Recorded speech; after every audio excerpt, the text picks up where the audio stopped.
So Tim, welcome. Thank you for having me. Why don't you tell everyone who you are? So I'm Tim Anop. I'm the new chairman of the Connecticut Federation of College Republicans. I'm a senior at University of New Haven, and I'm looking forward to my year as chairman. We've got a lot of big things happening, so I'm going to shake up the state a little bit. Well, that's what I like to hear. Now, just a little background. Where are you? Was it from Connecticut? Yeah, no, I grew up in Southington my whole life. Parents are from Berlin. Go to school in New Haven, so Connecticut, born and raised. University of New Haven. Go Chargers. Go Chargers. Now, when we first met, you had a couple interesting ideas, which I'm actually thrilled because we had met in the summer. Yeah.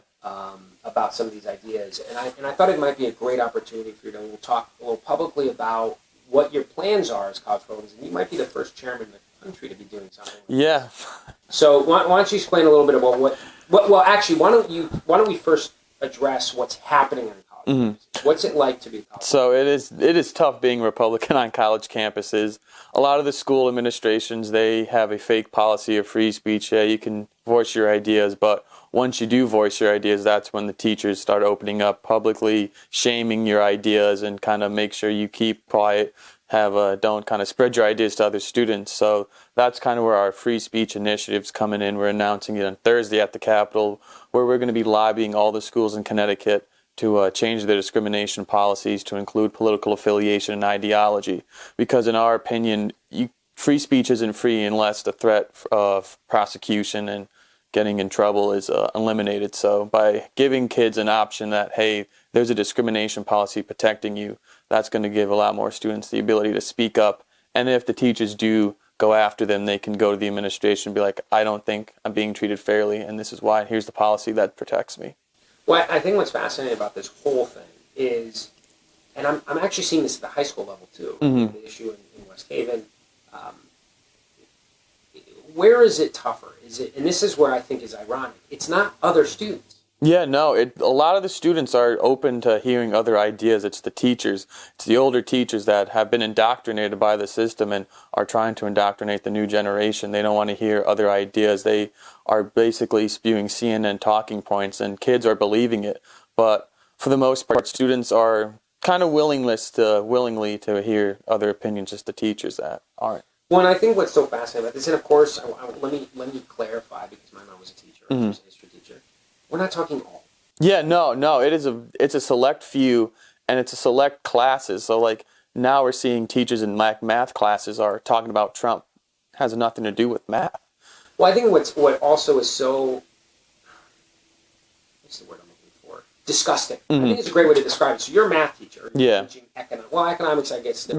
Political. Politics and, geopolitical things in regards to economics decisions and things like that. But physics, where you're having debates about Donald Trump and physics. If I was a student in that class and stand up and I'd say, I am paying you. Yeah, that's the big, you're paying them $50,000 a year at some places. And I'm here to learn about physics, not your opinion. On transgenderism, on sexism, on Trump. I'm not here to learn from you on that topic. And this is where I think it's also one of those things where, and you and I talked a little bit, but because of how tenure works, we had kicked around the idea that these professors that go off track should be able to be penalized and held accountable for their political leanings in as far as the classroom goes. They can do whatever they want at their own time. They want to go to a rally, they want to wave signs. Private citizens do it, I but don't care about any of that. when you bring it into the work environment, the classroom, that's where it starts getting, the problem happens. There's no question in it. So this whole initiative, I think, is a great one, and I hope other colleges across the country do this. So basically what you're trying to do is create a protected class on political ideology. Yeah. Why do you think administrators are so afraid? Do you think they're afraid of the professors? I think they're afraid of having new ideas. I think they're afraid of having young people siding with conservative political ideology. I think that kind of scares them. We're seeing in most of my classrooms, you're kind of being taught to be a victim. And conservatism is... Yeah, give me an example of that. So tell it. So in my, I'm taking a race, gender, and class study for my undergrad, and I'm being taught that if you're colorblind, like if you don't see race, then you're a racist. And that you're part of the problem. If you treat everyone equally and don't see race as and you don't treat people differently because they're race, that's in itself racist, because these people have gone through systemic generations of systemic racism, and you're not kind of showing that, and that's kind of so basically what's happened is in many cases a professor who probably, I'm going to guess, mid-50s. Yeah. Okay. Has completely forgot Martin Luther King's speech. Oh yes, definitely. Now, at any point, I would love for a student to stand up and just read Martin Luther King's speech. So, according to this new theory, and according to this new educational theory, is that Martin Luther King's a racist. Yes, because he wants everyone being treated the same.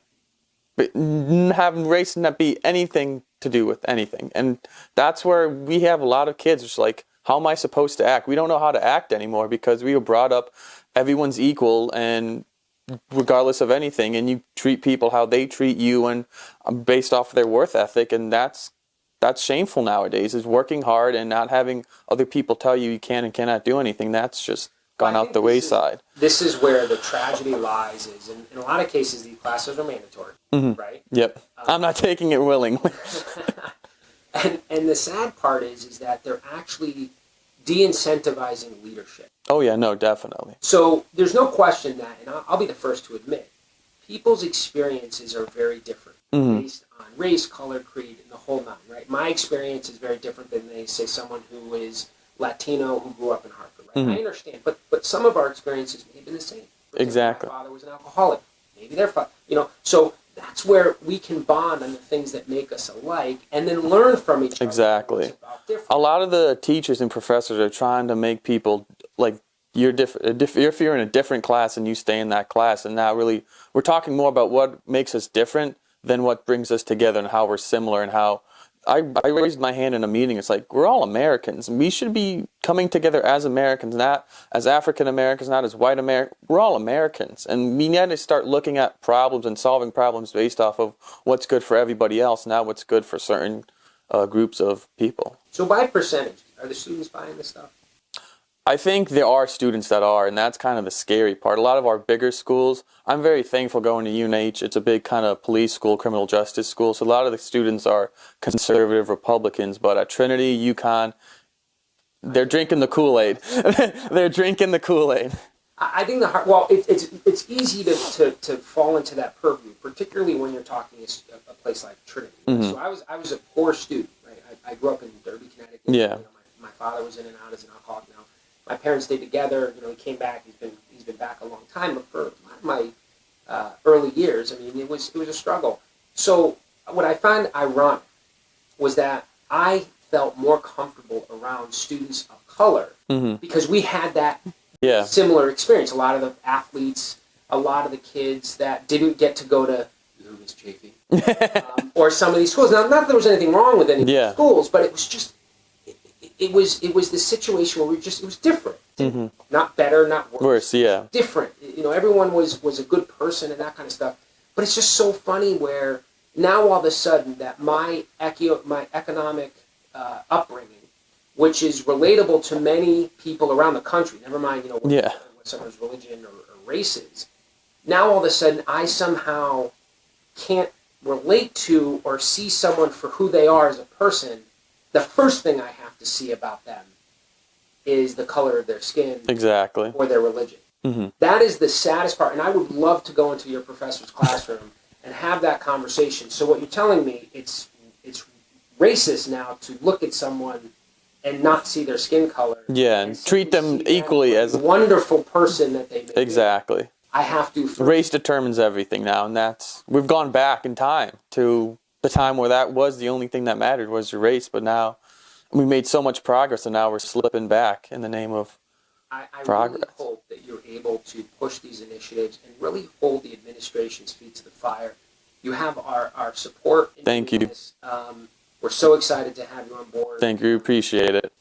And no, it's going to be, this is your senior year, right? Yep. I was going to say, otherwise, if it's a sophomore year, the professors are probably going to have a target. Yeah. So anyway, well, I appreciate you taking the time. Now, Tim, do you guys have a website? I'm gonna give a plug. you are certainly going to need some funding. Oh, yes, to push this definitely. initiative. So can people go to your website? Yeah, we have a website, Connecticut Federation College Republicans. Our Anop is on there. You can come donate. You can sign up to be a monthly donor, yearly donor, or just make a one-time donation. And that's going to go straight to our chapters and helping them fight for free speech and maintain their their First Amendment rights to speak freely on their college campuses. Yeah, I think this is important. And if you're out there and you want to chip in a little bit, because they're going to have to pay for to push this, right? Exactly. Whether it's digital advertising, whether it's petitions, whether it's people to kind of really, even T-shirts. Exactly. Some way to push this on college campuses that free speech is what makes this country a great country. Exactly. Thank you so much. Thank you.